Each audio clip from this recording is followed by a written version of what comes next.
So as we look to the future, I'm often asked, so what is the underground? And for many of you that have attended, you know that it's a special place for us to get together and chat. Because the reality is that people have to have courage to be able to stand up and to speak their minds and to challenge people for the future. So we've created an environment that was once our client conference, and we turned it into a session where we get together and we tackle tough topics and we talk about what those mean. And then we ask everybody to take a pen and write it down and figure out how you can make that transition. And we're especially happy to see that the people that have come together are taking it upon themselves to move it forward.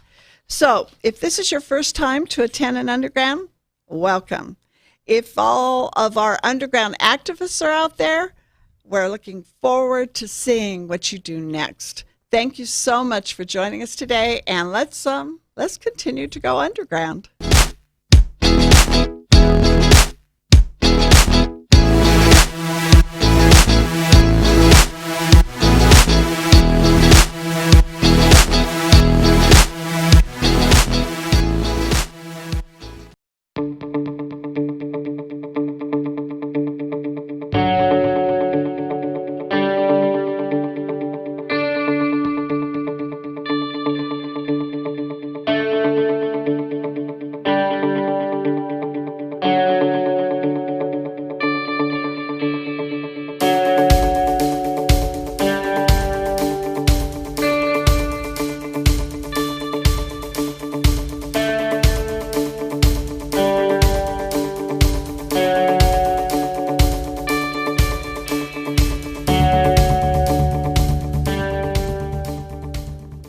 I think that the important thing for us as an industry is to realize that we are not perfect. That as much as we have grown, we're not that relevant. You know, we post great numbers in terms of growth, but that growth is kind of limited to a segment of the population, and we forget that we have a huge, vast opportunity in the marketplace to be not only relevant, but also to be more impactful. What I was kind of challenging the credit unions to do is to kind of take on the role as a teacher and as a protector of their members, because people generally are very loyal and have a lot of affinity and love for people who are teachers and who are protectors of them. And so we're just giving them some kind of good ways to take on that role as a teacher and a protector and to satisfy this really fundamental human need to feel financially secure. We talk about equity, and of course that's important, but fair, you can never do wrong by doing right. And so usually that's being fair. So if you're intentional about being fair, color doesn't come into your equation. People's backgrounds don't come into your equation when you're making a decision. Stick to the facts and do what's right. So how do credit unions break out of the crowd, distinguish themselves from every other institution? It's with their culture. It's how they treat one another. It's how they help their members grow in their esteem, their financial, sense of well-being. How do you help your employees grow and prosper in their careers? That's how we separate ourselves. It's not going to be just on pricing and convenience and service alone. Culture makes a big difference. So today I feel like in the conversations around vulnerable collaboration, there's been some discomfort. And so from this discomfort, though, we have to do something about it. We're in a raw time. We're getting there for sure. Politically, emotionally, I think that we're learning that leadership is not just about, leading the way. Leadership has to be emotional leadership as well. And so I want to talk at a more raw level.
what ACC did not say, and I don't believe we had to say it, was this is no longer acceptable. You cannot continue to kill Black people. We're done. It's over. Not having it. And so the call that we wanted to have was for a call for healing, to let our membership know that we care, we're concerned, our head is not in the sand. We're not going to ignore this issue. But yes, are we angry? Are we hurt? Are we sorry? Yes, we are. We're feeling all those feelings. So let's turn this into something positive. Black Lives Matter, even before it's just a movement, just the phrase is just so powerful. And there's, people that try to politicize it, but ultimately it means that there's a disproportionate impact on the Black community when it comes to the justice system, period, but police brutality specifically. I took some solace in the social contract that was based on the talk, right? And that's when you do get pulled over, you got your hands at 10 and 2, you got your window down, your music is off, your car is off, you got your driver's license and your insurance, your registration readily available. It's no, sir, yes, sir. And as long as you show the respect and really deference, no matter how wrong the pullover, you being pulled over, or how they're treating you is, the objective was to go home. The solidarity statement was a very collaborative effort, many renditions to make sure that it touched on all the important elements. We really want to work towards creating meaningful, transformational, and sustained change, and to be a catalyst for that change, and commit ourselves to listen, learn, advocate, and amplify the voices of the most marginalized and vulnerable within our community in accordance with our cooperative principles. So credit unions have a unique opportunity to go ahead and do this. Commitment to change, Credit Unions Unite Against Racism. I so believe that we can eradicate racism. We are doing the change that we're talking about. We are seeing the change that we've been talking about. And so credit union people are just stepping up independently of each other and as organizations. Effective communication and learning is required to institutionalize our DEI efforts. Practice emotional intelligence. Implement the strategies that I was talking about. Today is the day for change. One small step can make a difference. Like I said, there's no better time than right now to choose love and lean on one another. In my opinion, lack of data continues to be the leading handicap for pandemic response, as well as societal confrontations against racial injustice and equality.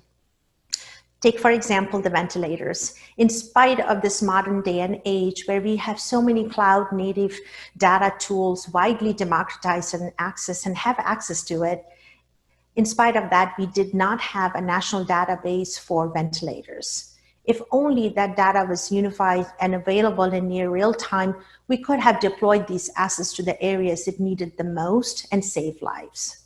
Within 3 days, we had 95% of our administrative staff working from home.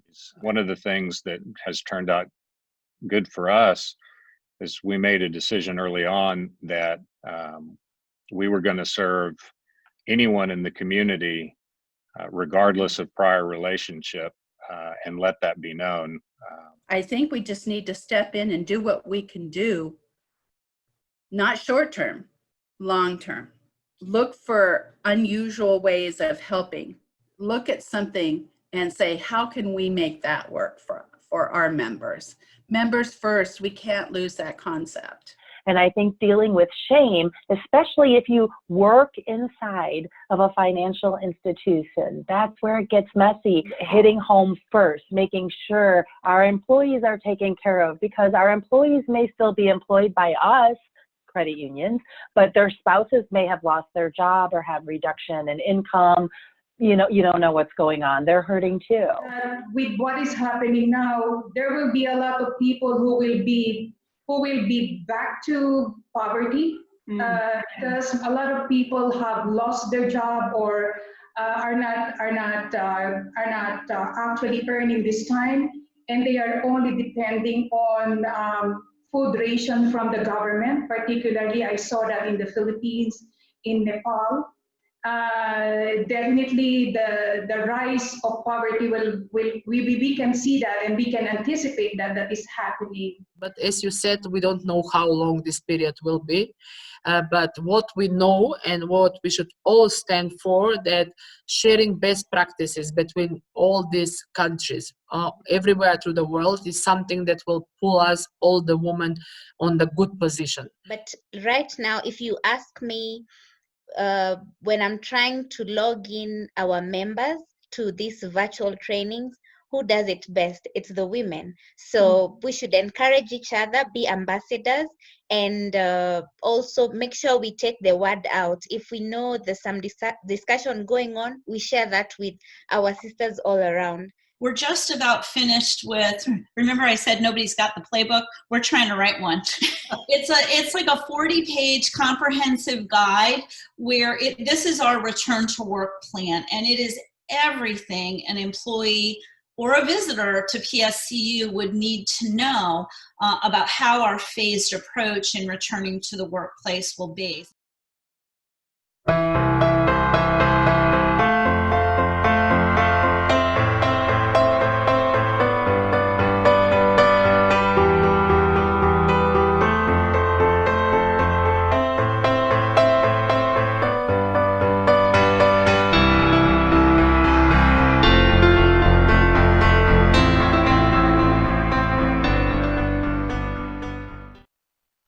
Hi, Underground. Hello, Sue. My name is I Am, and I am going to be your co-host today. Really? Did you say your name is I Am? Yes, I am. I am. I am. I am. I am. I am. I am. Yo soy un. I am. I am a credit union. Our brand is love, and so let's be clear. I didn't decide what our brand is. Our members did. So we have a pretty unique brand. It's love. Our members love us, and what they really love is our people. We know that. When you donate to our community fund on our mobile app, a heart comes up, and it's this experience. It's making you feel good, just like our staff does when you get done with the transaction. COVID-19 is a disruptor, but there could be a bigger disruptor coming than COVID-19. Because our continent today, the median age is 18 years of age. So that means a continent of 1.3 billion people, 650 million or so are below the age of 18. The thinking for me is, while we are developing our policies, let us start building capital that there could be a bigger disruptor coming. One of its great mistakes was to lose our tax exemption, which we lost back in 1992. And the government approached our national association and said, justify your tax exemption. Tell us why we should continue it.